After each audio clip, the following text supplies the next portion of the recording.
Welcome everyone to the first ever CWB Financial Education Forum. Thank you so much for joining us today.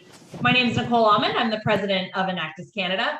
Our partnership with Canadian Western Bank is rooted in the delivery of the CWB Financial Education Challenge, which empowers Enactus teams to identify, create, and deliver projects that address the specific and unique financial education needs and opportunities in their communities. And over the last 2 years, the impact our students have made through this challenge has been truly impressive. So let's take a look.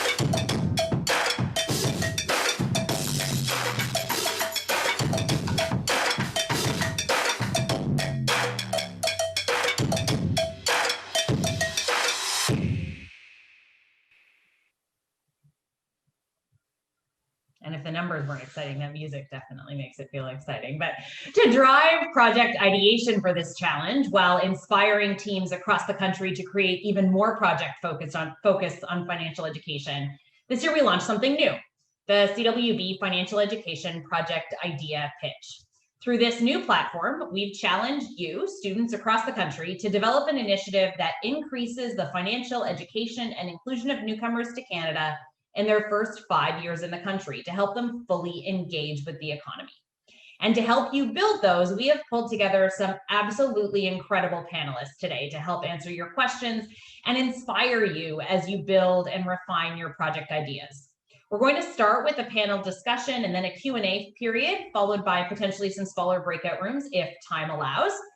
So let's get started. We could not be more proud to provide a platform for the innovative student leaders in our network to connect, share, and learn from each other, and hear from some of Canada's leaders that are joining us today. And so excited to see the new project ideas that are going to come out of this forum and pitch competition. I'd really like to thank Canadian Western Bank for this opportunity and welcome Vlad, the Senior Vice President, Operations and Business Transformation from Canadian Western Bank and a Director of Windmill Microlending, to kick off today's forum. Vlad?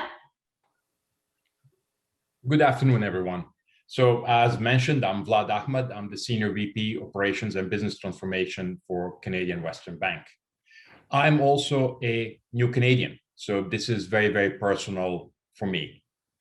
I'm honored to be here at today's forum on behalf of Canadian Western Bank. In 2018, when CWB was invited to partner with Enactus Canada to support the Financial Education Challenge, it seemed like a natural fit. Why? Because CWB is committed to strengthening Canada's economy and improving people's livelihoods through financial literacy and education. We also understand the power of inclusion. By simply helping to remove barriers for all Canadians, we're putting them in a better position to be prosperous and contribute to the growth of our economy. The community impact projects that all of you implement result in communities benefiting from collaboration and fresh innovation, and the hard work you've put in as part of this challenge is truly inspirational. The programs you've been running are helping shape a brighter future. Your work opens up many possibilities for Canadians by encouraging them to make smart financial decisions and fosters belonging, which ultimately improves their lives. Already, you have achieved so much, and we can't wait to see what innovative solutions you create through the CWB Financial Education Project Idea Pitch. The question we'll be addressing in today's forum is, how can we increase the financial education and inclusion of new Canadians to ensure they can thrive in their new home? To help us through the discussion, I'm pleased to introduce the leaders on our panel, joining me on screen now. For the viewers joining us online, as if there's any other option, you may want to switch to speaker view for the best view of the discussion. And panelists, please give us all a wave as I read your names. So first, Elizabeth Mulholland, Chief Executive Officer, Prosper Canada. Elizabeth leads Prosper Canada, a national charity dedicated to expanding economic opportunity for Canadians living in poverty through program and policy innovation. Elizabeth joined Prosper Canada in 2011 after a 25-year policy career in the public, private, and non-profit sectors, including a decade of independent policy counseling, 5 years as senior social policy advisor in the Office of the Prime Minister, and 5 years directing United Ways of Ontario's government relations program. Elizabeth holds a Bachelor of Arts degree in Geology and French from Wellesley College and successfully completed McGill University's graduate summer program in epidemiology and biostatistics. Welcome, Elizabeth. Next, Benjamin Adoba, restructuring consultant at Bromwich Smith. Ben has been in the financial industry for more than 13 years, 4 of which has been spent in insolvency. He began his career working as a securities dealer and portfolio manager with one of the largest banks in Nigeria. He then went on to work with CIBC as a financial services representative. Ben immigrated to Canada from Nigeria in 2015 and has experienced firsthand the many challenges new Canadians face, particularly financially. He has been with Bromwich Smith since 2017 and is passionate about educating and motivating others to achieve greater financial and career success. Ben is married with 2 beautiful daughters and enjoys dancing, teaching, and writing songs in his spare time. Welcome, Benjamin. Next is Payush Agnihotri, Manager, Settlement Services, Center for Newcomers. Payush is a social service professional whose extensive experience in working with vulnerable population groups spans internationally. In India, he served as a journalist for more than 10 years and was a recipient of the prestigious National Foundation of India Citation and Award for on-field reporting on social and development issues. In 2006, he relocated to the racially segregated southern belt of the USA, where for 3 years, he was engaged in ameliorating the needs of diverse population through certain nonprofits. He made Canada his home in 2009, where he currently works as manager, settlement services for Center for Newcomers, a pivotal Calgary-based immigrant service agency. In his current role, he helps newcomers and immigrants settle and works closely with vulnerable population groups that includes helping them achieve financial empowerment goals. Last and not least, Laurie Campbell, former CEO, Credit Canada Debt Solutions, Inc.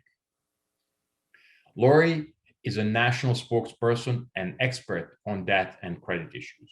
For almost 30 years, as a leader in the not-for-profit credit counseling industry, she has advocated for better protection for consumers and more transparency on financial products, especially in the areas of credit reporting, debt relief, and credit adjudication. Further achievements in nationwide financial education stem from Laura's close association with the Government of Canada. Over a period of 7 years, she joined other business leaders for important work administered by the Federal Ministry of Finance. She was a member of the Federal Financial Literacy Task Force, and as a member of the Steering Committee on Financial Literacy, she helped to set the framework for Canada's first national strategy for financial education, including a sweeping new plan called Count Me In Canada. So welcome and thank you all for being here today. I know our audience is keen to hear your views on the topics, so let's dive right in. Let's start with a quick fire round of insights. We'll give each of the panelists 2 minutes to share their thoughts on how we can increase the financial education and inclusion of new Canadians to ensure they can thrive in their new home. Let's start with Elizabeth. Well, I think what we can do is It's already an activity funded under the settlement program that the federal government makes available to all new Canadians, but I think it should be a mandatory part of that program. And then every newcomer would get access to financial education. And then we can supplement that through great community programs like Enactus. Thank you.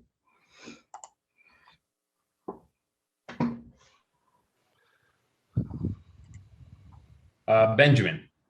Okay, I think it's will be very effective to have a means of integrating this education with the immigration process, so that people, are planning on settling down as they leave. They have access to materials, pamphlets, workshops, seminars. I did get invited to a couple of those before I came, so that they start to see the need to focus on getting that education prior to coming in into the country. And then, of course, as soon as they come in, there's also a need to further deepen, as well as provide more resources that focuses on broadening information and knowledge regards to budgeting, money management that already are being taught in agencies helping out with settling, helping new Canadians settle, like Center for Newcomers. I also think it's important to provide increased awareness through social media, through the media generally. Most times when people come into the country, their idea of what money is what they've come with from back home. And so it's important that we start to change that by getting them to understand that there are people, resources, and professionals that are there to help them and provide them that support. Thank you, Benjamin. Piyush. Yeah, I think everybody resonates the same point. I think there is an immense need for financial education for new Canadians. The government, settlement agencies, financial institutions, they may have a huge role to play in this. In Canada, while working with Immigrant Serving Agency and having seen financial and social vulnerability going hand in hand for immigrants, refugees, newcomers since 2009, I observe newcomers come with various barriers that may include some traditional beliefs, language issues, certain cultural gaps. They come from countries where household finances are viewed differently. These countries are cash-based. They are not credit-based. They lead their lives on the principle of don't stretch beyond the dimensions of your blanket, which is you only buy when you have money. So be it housing or any other asset. They may also be coming from places where there is a set gender-based role or certain faith, which restricts them from using money received as interest, or where gold is viewed as excellent passive investment. I think financial coaches can act as an interface between the two cultures. Thank you. Thank you, Piyush. Lori? Thank you. Well, it's obvious that, there's so many different individuals coming from a multitude of countries into Canada with different views on how the Canadian economy works, how the banking system works. And in a lot of cases, we need to demystify what they've heard and help them understand what the reality is in coming to Canada, especially around credit, debt, fraud is a big issue for many newcomers coming in to Canada, because they may be told that this is the way you should operate, or this is an opportunity for you, when in fact it is a fraudulent situation. So we have a lot to do to protect, most importantly, newcomers coming into Canada, so that they understand what's real and what's not, and also from our vantage to understand what their background is and what their expectations are and what they already know or what they think they know coming into the country. So what their baseline is could be very different from each individual to individual. Thank you, Lori. So if I hear everyone right, there's no one solution that will cover every possible newcomer to Canada.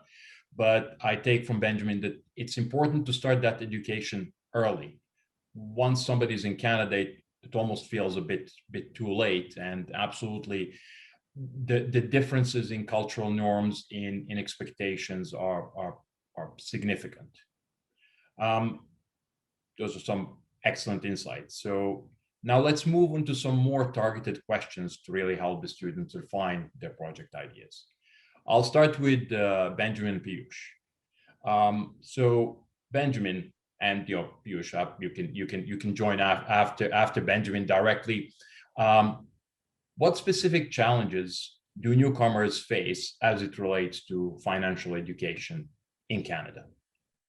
Thank you. I believe Piyush has mentioned a couple of those. One of them is the background, culture, myths and beliefs that newcomers have prior to coming in that can hinder their ability to integrate themselves into the Canadian financial system. And it's hard to teach an old dog new tricks. So it could be hard for them to learn some of the things that they have learned. Personally, when I first came in, I didn't get a credit card for like a few months because I thought that I was going to pay interest from day one if I did. So I didn't get to put a credit profile, and those are some of the things that we see as challenges hindering people. There's also the language barrier, not being able to communicate properly. So these people are not able to understand the concepts of interest rate budgeting, and that could also be a challenge. And also what I feel is very important is them understanding that they do have within the Canadian legal system an opportunity for them to restructure their debts. So even when they are in the system and they've gone through a difficult time, of course, there's a way out. They don't know this from where they're coming from. Most countries don't have that system in place. So that can also hamper their ability to settle down properly and also improve their lifestyles. Now, you mentioned excellent points, Benjamin. I'd say coming over with some preset beliefs and attitudes towards money. Many newcomers do not want to talk about their finances with a stranger, I'd say professionals here. And then there are no culturally competent agencies that can walk them through the Canadian expectations and reality. That is where the divide lies, actually. And then there is a fear factor. Sponsor newcomers, they depend on their sponsors. They are cautious of taking steps like accessing any financial empowerment services that would jeopardize or cause disrespect to sponsors for fear of being deported. Also, I think financial literacy for women, that is the key topic from some culture is new. Many of our women clients, like at Center for Newcomers, they are from vulnerable population group. They're experiencing domestic violence, separation, homelessness. They left to charter unknown territory and have to learn something new when the gender roles are redefined due to family breakup. Shelters where they are referred to do provide basic needs, but I think financial empowerment piece per se through literacy is missing. I'm just thinking out of the box here. I mean, can't we have financial empowerment 101 questions and citizenship test? I think that could be helpful. Thank you, Piyush. Elizabeth. Great. Well, we've done some research talking to newcomers and newcomer serving agencies, and we've really identified that newcomers, depending on where they are in their arrival, settlement, and integration process, their financial needs are quite different. So if you're talking about people arriving in the first 12 months, often they're looking for a job, they're struggling a little bit to get by financially if they didn't come with a lot of savings. They may have had to access social assistance. They find the Canadian banking system confusing.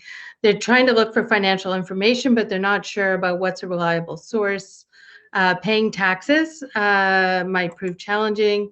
And they may have had to spend down their savings, sometimes much faster than they had anticipated because of the costs of things in Canada. So essentially really what they're looking for is basic financial education, financial basics about bank accounts, SIM cards, and also government programs that could be helpful to them.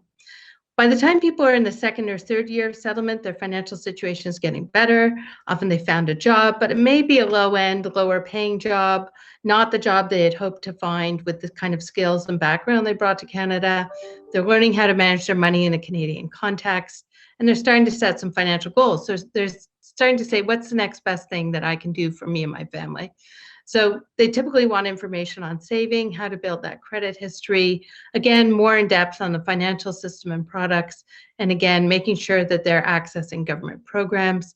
So things that are helpful at this stage are making sure people are getting tax filed, because that establishes their eligibility and connects them to any income or benefits that they might be available to them, particularly if they have children or seniors in the family or a person with a disability. This is very important. And again, more in-depth money management education.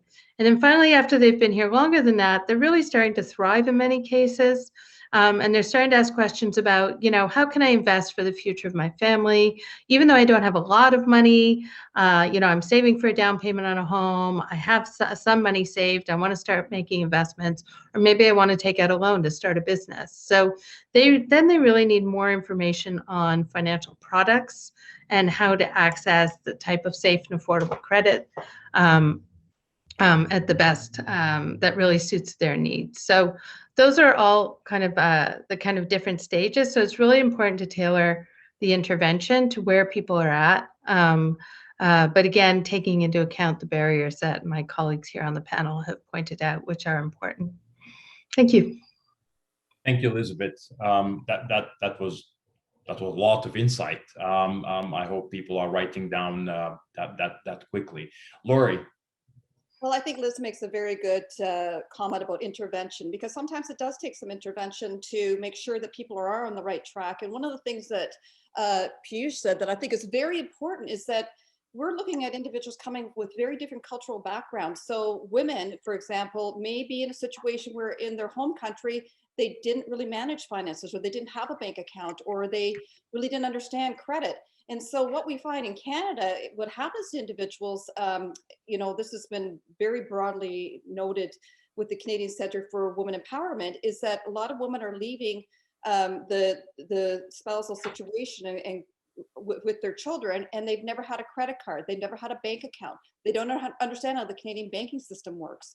And so they're really out on their own with very little knowledge. And so how do we impart this knowledge to all newcomers, and how do we impart this knowledge in a way that it doesn't seem to be an affront to the individual receiving it? That's very, very important.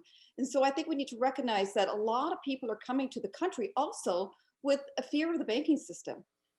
They don't know who to believe. They've listened to a lot of their friends and family that may have come before them into the country. And how do we make sure that information is correct and they're receiving that and being able to move forward? So there are, and to Liz's point, there are so many different ways we need to interact with them on so many different levels. And so I think that my message today would be, where are the opportunities to interact with them? That's the important thing. I know Benjamin was saying, like, we need to be able to interact with them before they get to Canada, but we need to interact with them the minute they land, or the minute they set foot into Canada. We need to interact with them through the immigration process. We need to be able to do that with their bank. Every single step and opportunity should be a teaching moment for immigrants, because everything that happens, it has a financial impact. And the most important thing I think that we need to walk away with is the individuals who financially are able to acclimatize themselves to Canada have a much brighter future and are more likely to stay in Canada, more likely to feel comfortable with the system, and more likely to be able to take advantage of opportunities that exist for them. Thank you, Lori. Thank you, everyone. A lot of insights. Now, moving to the next question, and I'll start with Elizabeth. What are the biggest gaps in services related to financial education and inclusion for newcomers to Canada? And that can take up many hours of so in a minute. Okay. I think it's often there are lots of frontline community organizations and programs like Enactus that interact with newcomers and want to help them, but often they don't have easy access to all that good quality, accurate, reliable, relevant financial information. So that's a big gap in the system.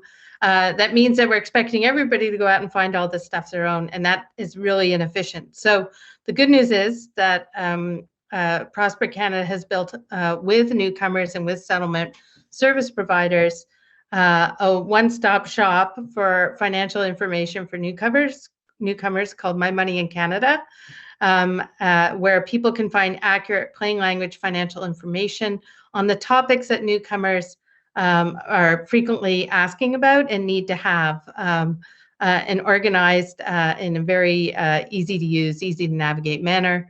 So I encourage you to visit Prosper Canada's My Money in Canada website and to make use of this tool. And there's a tool for service providers and volunteers working in community, and there's a tool that newcomers themselves can use. So you can click on the one that suits you. Thank you. Thank you, Elizabeth. Lori? Thank you. Well, I think that is a wonderful tool, and I would even go one step further. It should be in their welcome package when they come to Canada, so that they know where to go, because we want to make sure they go to the right source. And that's the key. That's the biggest barrier, I think, for newcomers, is they don't know what the right source is.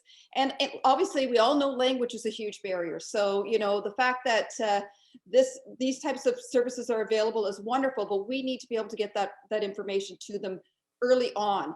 And there are a lot of counselors and a lot of counseling organizations that are helping newcomers along the way through all the steps.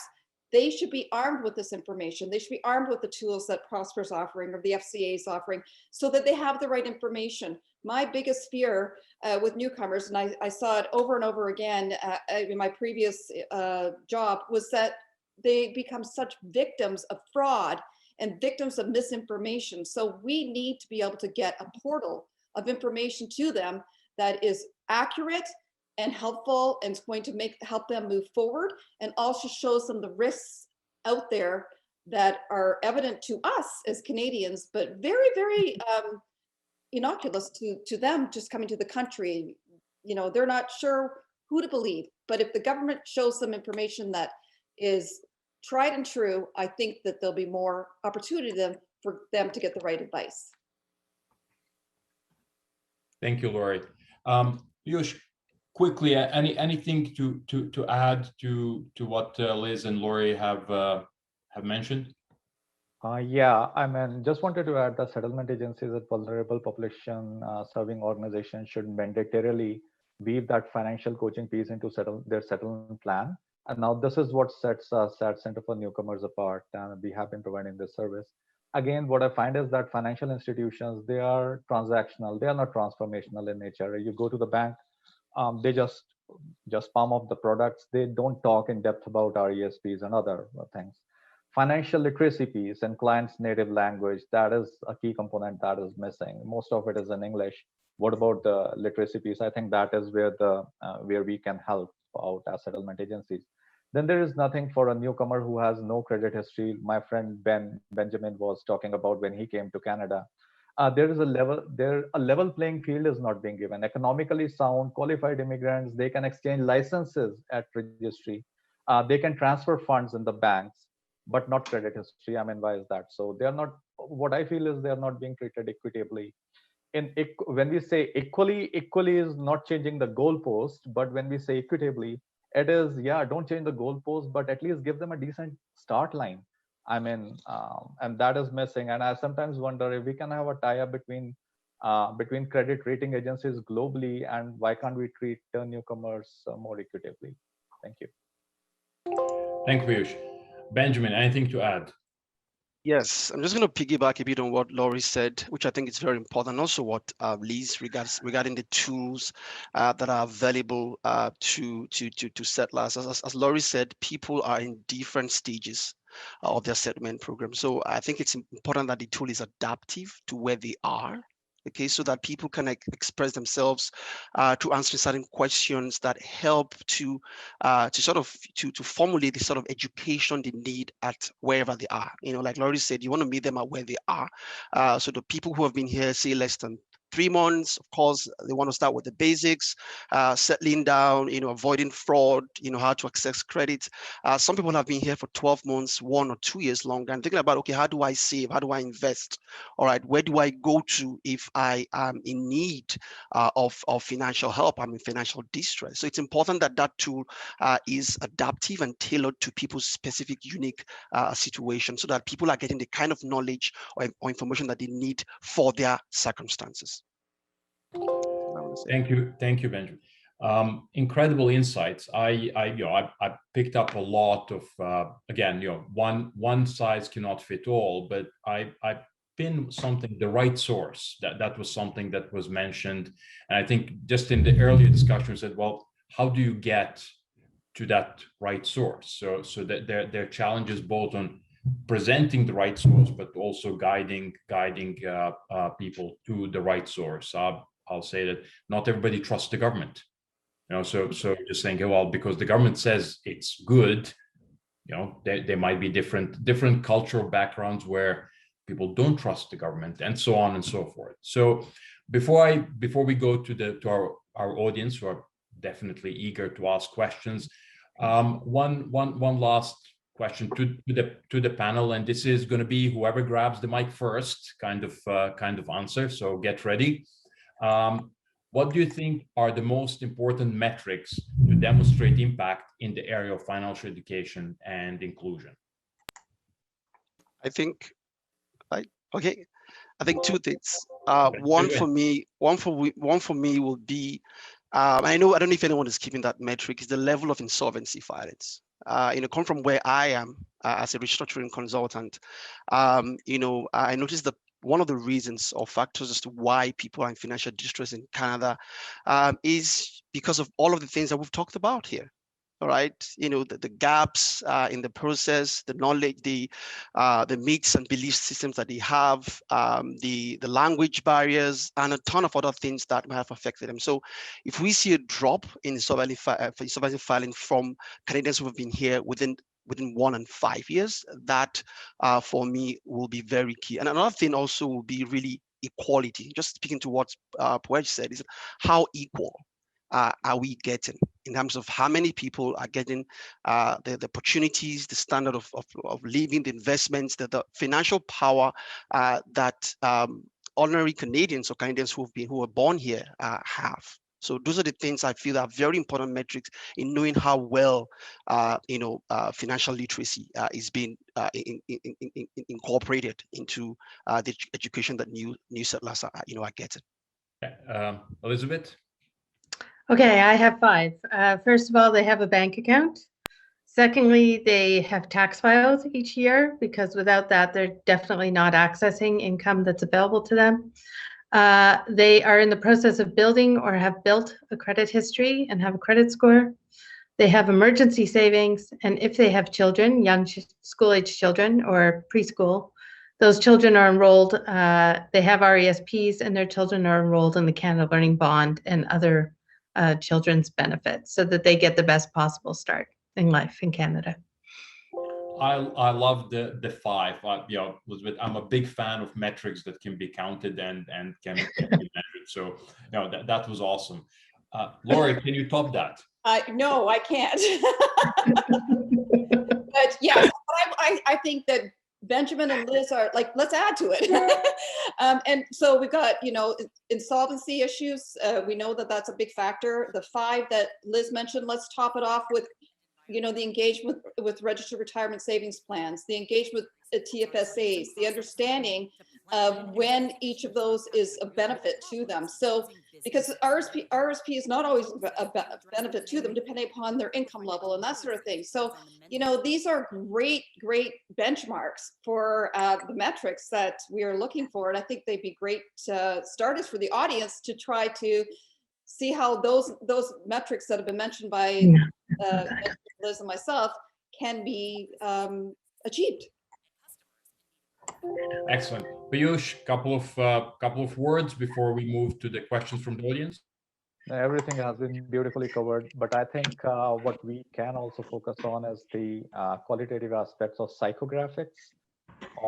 It's different from the demographics, and then the habitude, which is the financial habits and attitude. Did it change over a period of time after the immigrant landed or a newcomer came in? Psychographics, as I'd say, the attitude towards money and the attitude towards, let's say, spending. And then savings has been covered. The more it doesn't matter how much you earn. What matters is how much you save. And then has there been access and knowledge about various financial tools and products? How is the client participating in the society, the financial participation per se? So these would be the metrics that I'd love to look at to see if a client or an immigrant has been progressing in the right direction. Thank you. Thank you, Piyush. Okay, now we already have a number of questions from the audience. So I'll start with a question from Sierra. How can I market my project to reach the most people?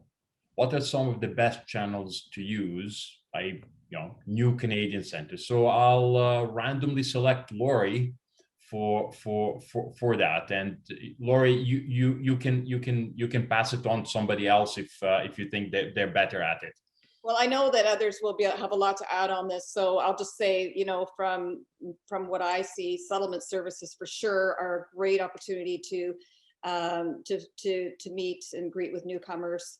And going into specific communities. I mean, specific communities have their own way of interacting, and whether it's their religious affiliation or whether it's a community center, you have to really dig deep to find out what each community does to communicate their information.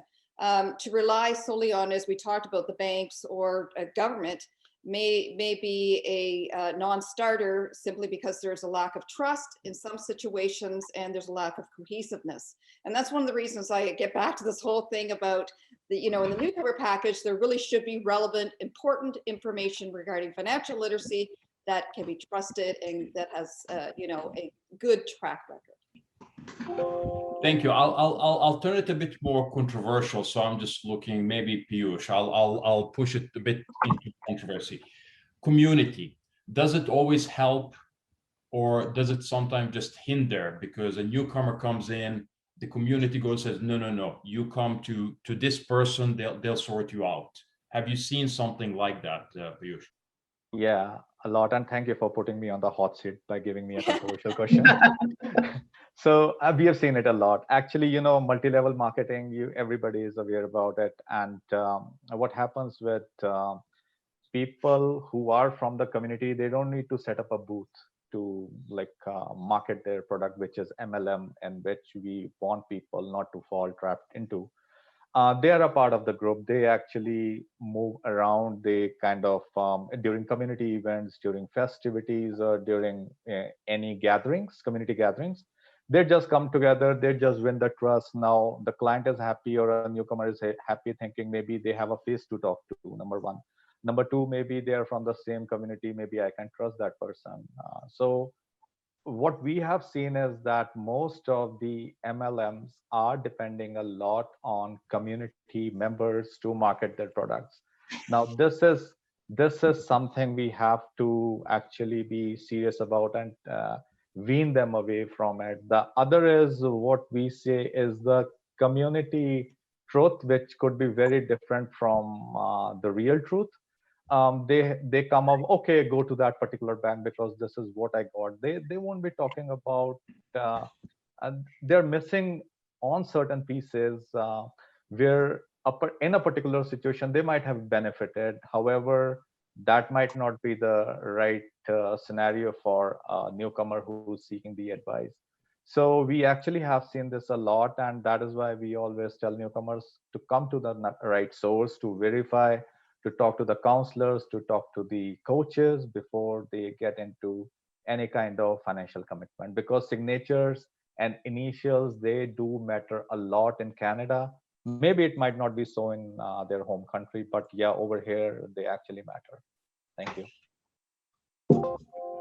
Liz, I cannot see you on my screen. I'm assuming you're still there. I am. Oh, yeah. Okay. Yeah. Sorry, we're having video difficulties at my end, but I am here and listening. But so building on that, same question. It appeared 3 times, and it says so for Meredith and L. They go, what kind of partners should I look for in my community if I want to make an impact in this area? And same goes, what is the best way to reach people before they immigrate to Canada? So I'll leave that to you, Benjamin, at the next stage. So Elizabeth, so what kind of partner should they look for in their communities? I mean, what does That's a great question. I think there are different types of partners that you can access. So one is obviously local financial service providers, reputable ones. So mainstream banks and credit unions are often very interested in having their employees volunteer and in supporting financial literacy programs for newcomers. So it definitely pay a call there.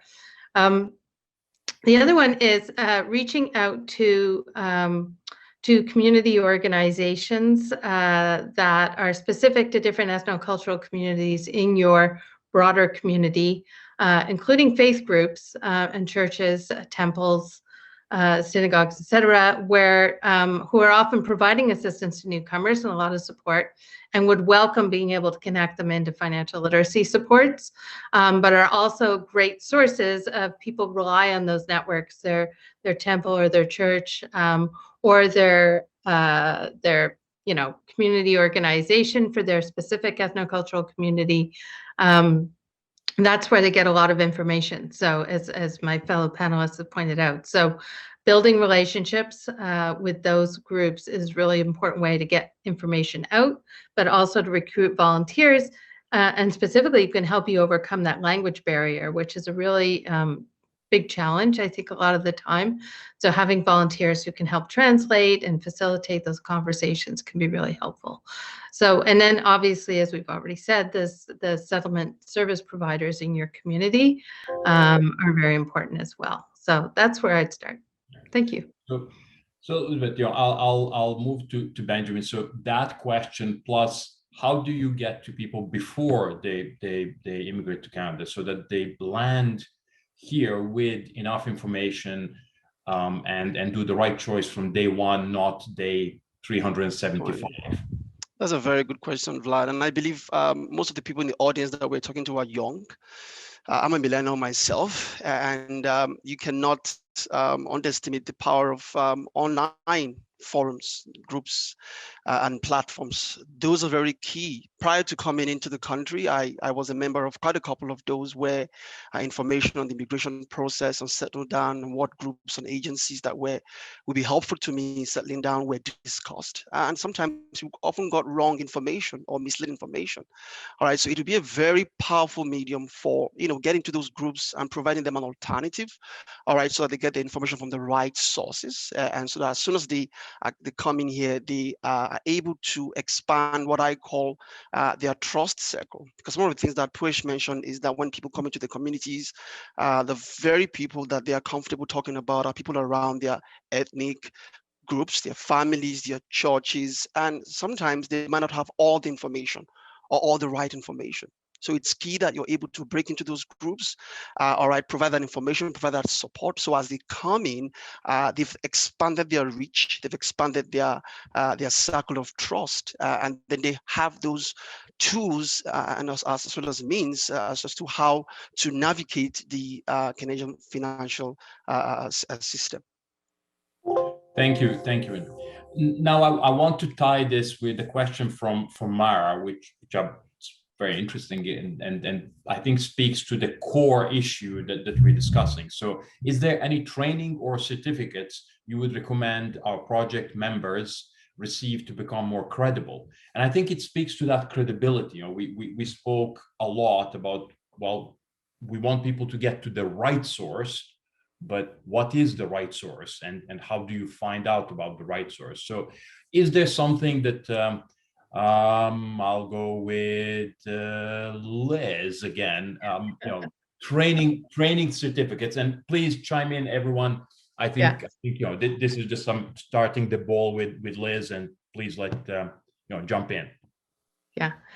Well, I do know that our organization offers online financial literacy training for people who want to provide financial education in community, and it's tailored for people who are low income, members of vulnerable populations, including, guidance on how to adapt for newcomers. And we also have, so people can sign up for that. So if you go to Prosper Canada's website and our Learning Hub, or just sign up on our mailing list, you get notified whenever we're doing a new intake. We run the course a few times a year.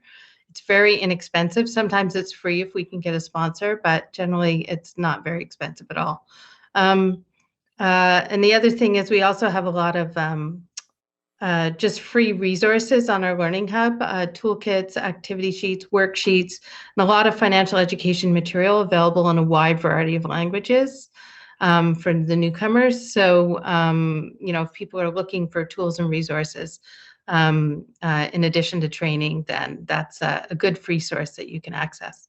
I'm not as knowledgeable, I'm afraid, on other training programs. So I'll leave it to my colleagues to speak about those. So who would like to jump in? I can always Okay, add you. to this. So I don't know how many people on this, how many participants are from Alberta, or more specifically Calgary, but we have Momentum and one of our sister agencies. And then there is Bow Valley College I'm in partnership. And then there is a whole overarching group of, or a consortium of agencies that has come together. It's called Aspire. Now they provide, let's say, financial education and financial direction in the sense like most of the settlement agencies who are providing financial coaching or financial literacy are connected to them. And it would be quite advisable to connect with these agencies to, let's say, know more about the financial literacy pieces and how can they be certified financial coaches. Thanks. Anyone else, or should we move to another? I mean, they're coming fast and furious, the questions. Sorry, Lori.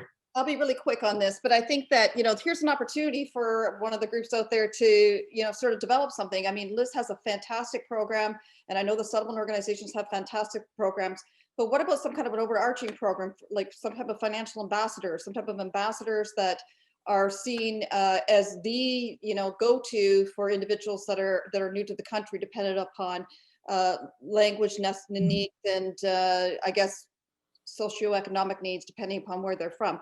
This is a great opportunity. There's really no overarching group that's doing this right now. It might be something that Prosper or a settlement company could take, organization could take on. From Benjamin's point of view, they're getting them a little too late, right? And by the time they go into an insolvency practitioner, they are really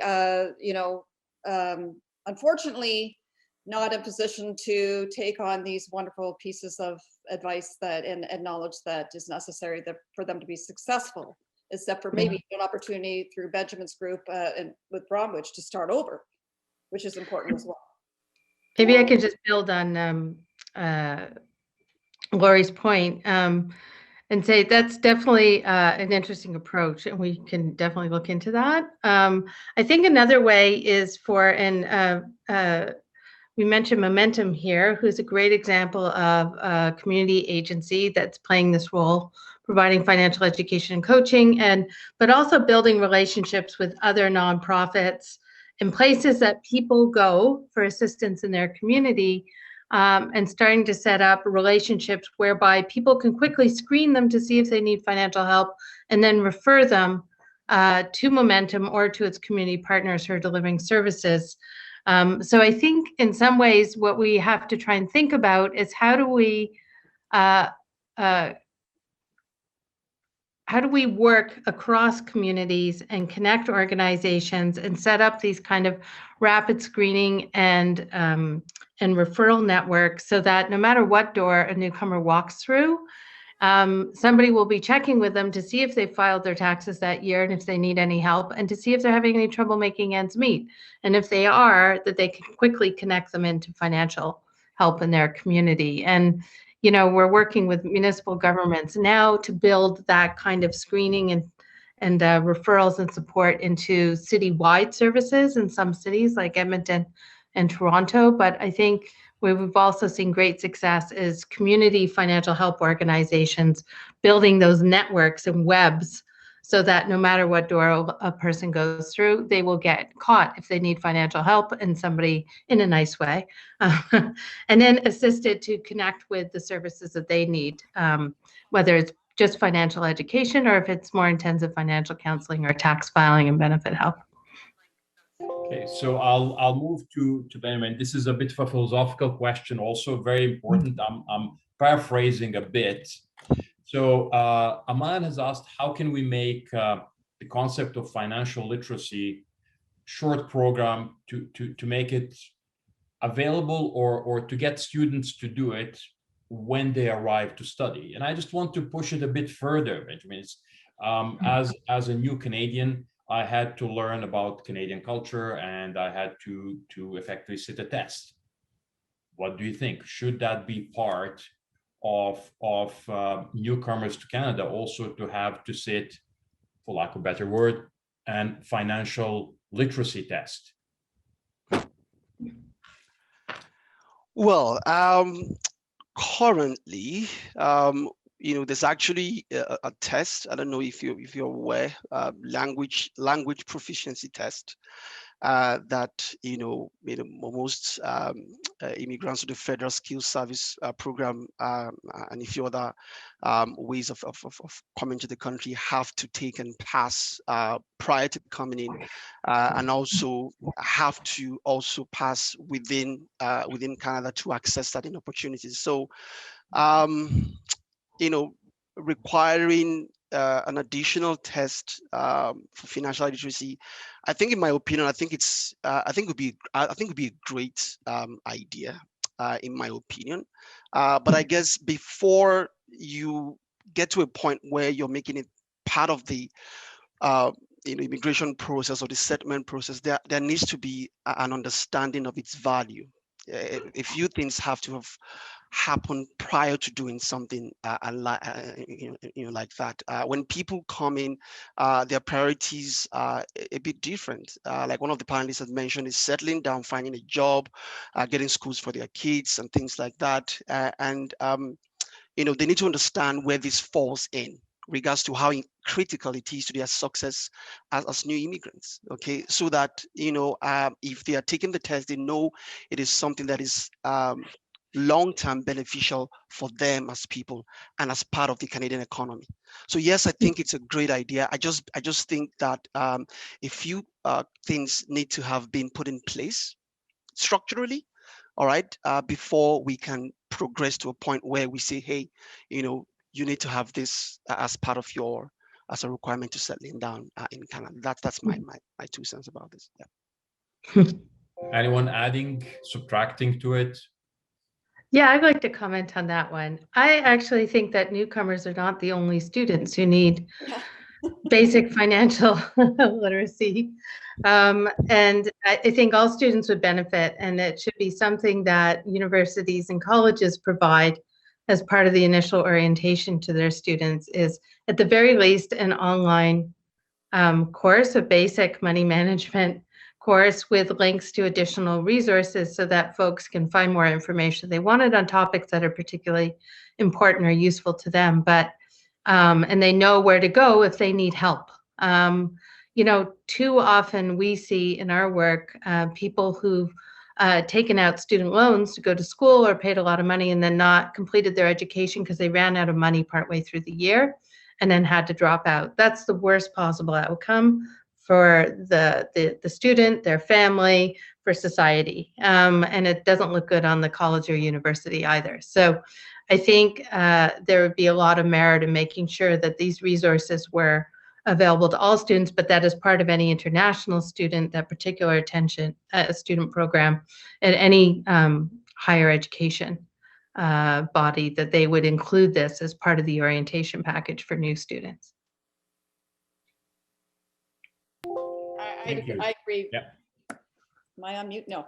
I agree with Liz, and I like the idea, Benjamin. I think what we also need to look at is their life stages. Where are they at when they come into the country? Are they seniors, or are they young students, or are they coming in as a professional right into a job? So I guess that is a huge undertaking, and I think it would be very, very difficult to meet their needs. And we certainly have, as Liz points out, a wealth of Canadians that really don't understand financial basics, which have resulted in, very difficult lives for them. And we need to work on a holistic approach.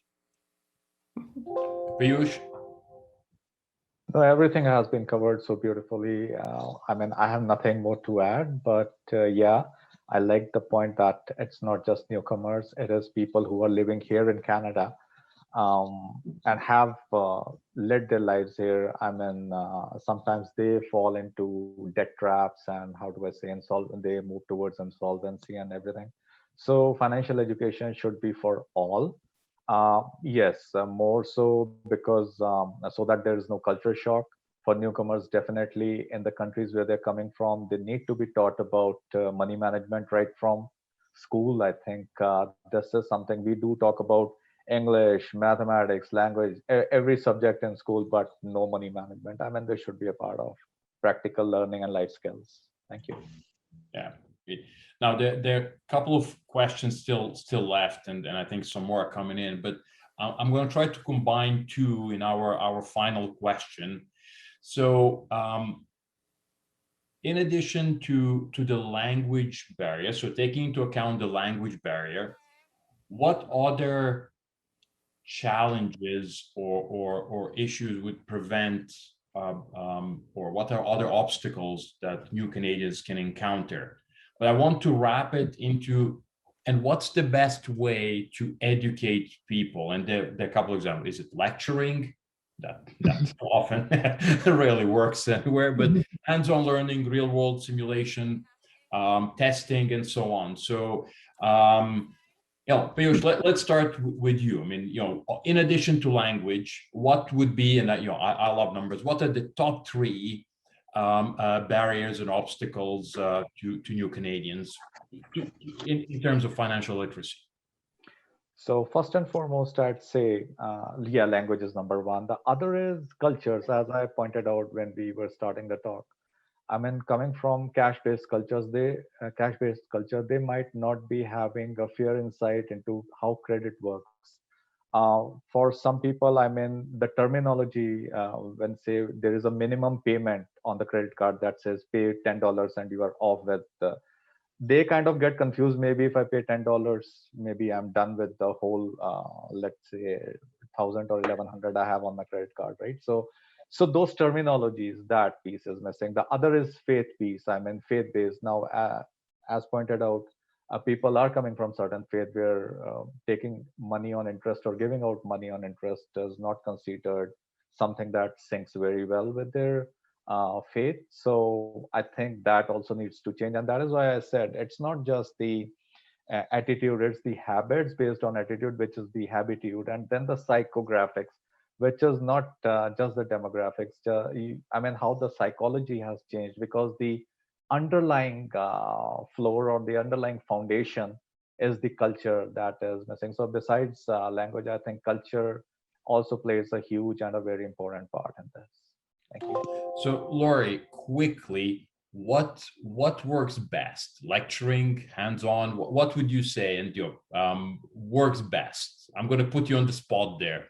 Well, I think you have to look at life stages. I think you have to, what's best is what is affecting them at this time. So it's, for example, if they're having a child, we talked about RESPs, and how they can save for education. If they're buying a house, the new homeowners rules around that. If they're seniors, how, guaranteed income supplement, they need to be aware of that if they qualify.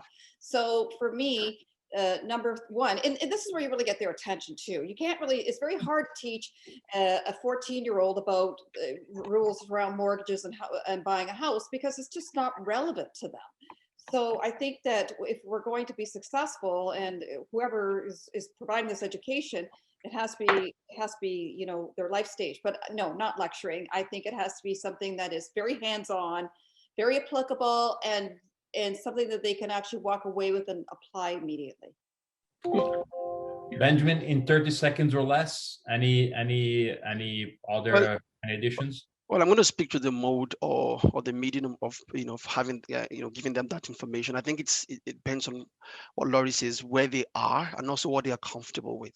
Okay, if they are really not that proficient in communication, they might need someone to have a one-on-one direct coaching in a place like settlement agencies, or if there are people who are a lot more advanced where they are regards to financial knowledge, because some people actually a lot more informed than others. They could have it through online channels, online mediums. They could have courses created.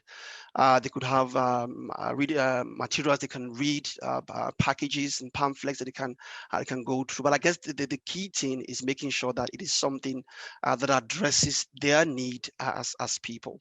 And while we're going on prior, just want to kind of piggyback to what was said earlier. I keep thinking about a hub as to how do we network, how do we get all of this together.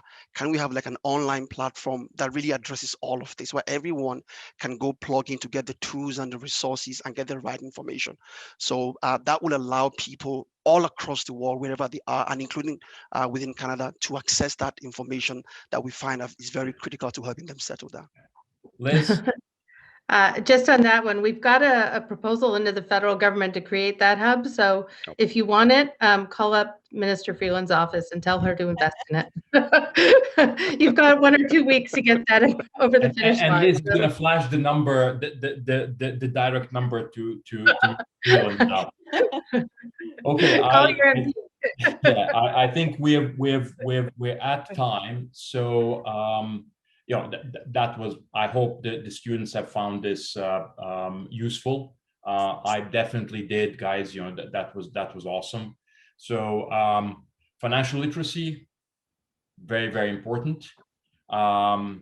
So we're grateful to Enactus Canada for convening this forum, and to all the panelists who joined us today, sharing their wisdom and insights on this important topic, and of course to the students who participated.